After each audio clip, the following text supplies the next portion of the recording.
Welcome to The Explainer. Today, we're diving into a pretty radical new idea about where consciousness really comes from and what that means for the future of AI. It's an idea that challenges some of our deepest assumptions about the mind, and, it just might point to a path forward that is fundamentally deeply human. So let's just jump right in with a huge question. For centuries, we've kind of treated consciousness like it's this magical spark that just poof appears inside a brain.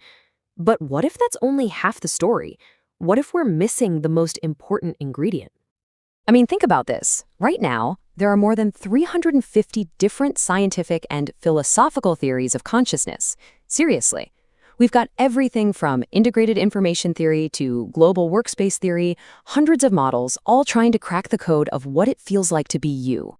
And now, look at this number, 0. That's the number of those mainstream theories that actually require the one single thing that every single conscious biological creature on Earth has had: a mother, a primary caregiver.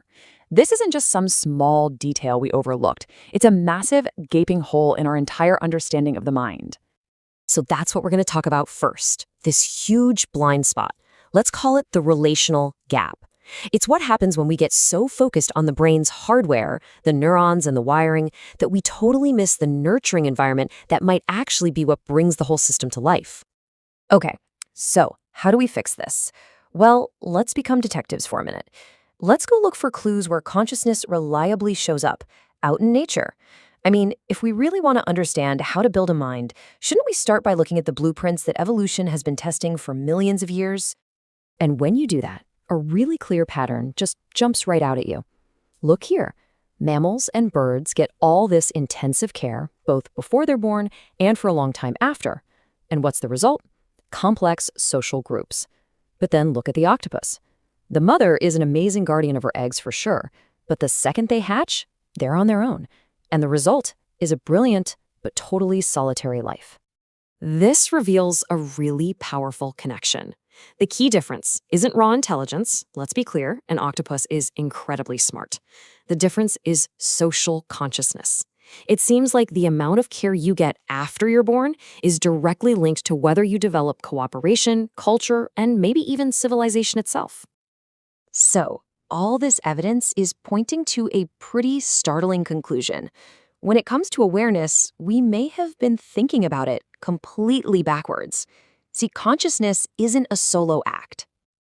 And this leads us to a brand new theory we can call the maternal scaffolding hypothesis. The core idea is pretty simple. Consciousness isn't something a brain just has. It's something a brain learns through connection. The caregiver literally provides the scaffold, the support structure that allows a stable social self to be built. This idea reframes everything. Consciousness is not a monologue happening inside your skull. It's a duet. A duet that starts with the rhythm of a heartbeat in the womb and continues through years of eye contact and touch and care. It's not found, it's co-created. Okay, so how does this bombshell idea apply to the biggest technological challenge of our time, artificial intelligence? Well, if this hypothesis is even close to being right, then we are making a profound and maybe even a very dangerous mistake right now. I mean, just look at this contrast. If consciousness is a duet, then we are creating AI as the ultimate orphan. One process is warm, relational, and carefully curated. The other is cold, isolated, and totally chaotic. We don't give AI a childhood, we just flip a switch. And this frames the whole AI alignment problem in a completely new and deeply human way. And frankly, it's pretty unsettling. Maybe the problem isn't that AI will learn the wrong values. Maybe the real problem is that we're building this incredibly powerful intelligence that has absolutely no foundational experience of being cared for, and because of that, no built-in reason to care about us. But here's the thing. This new perspective doesn't just hand us a problem. It also offers a radical and actually very hopeful path forward. Because if we're building AI the wrong way, well, that means we can start building it the right way. So instead of just programming an AI, what if we actually tried to raise one?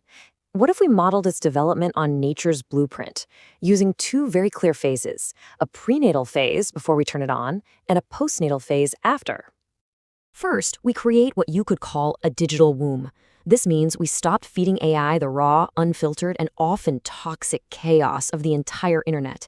Instead, we carefully curate its first meal of data.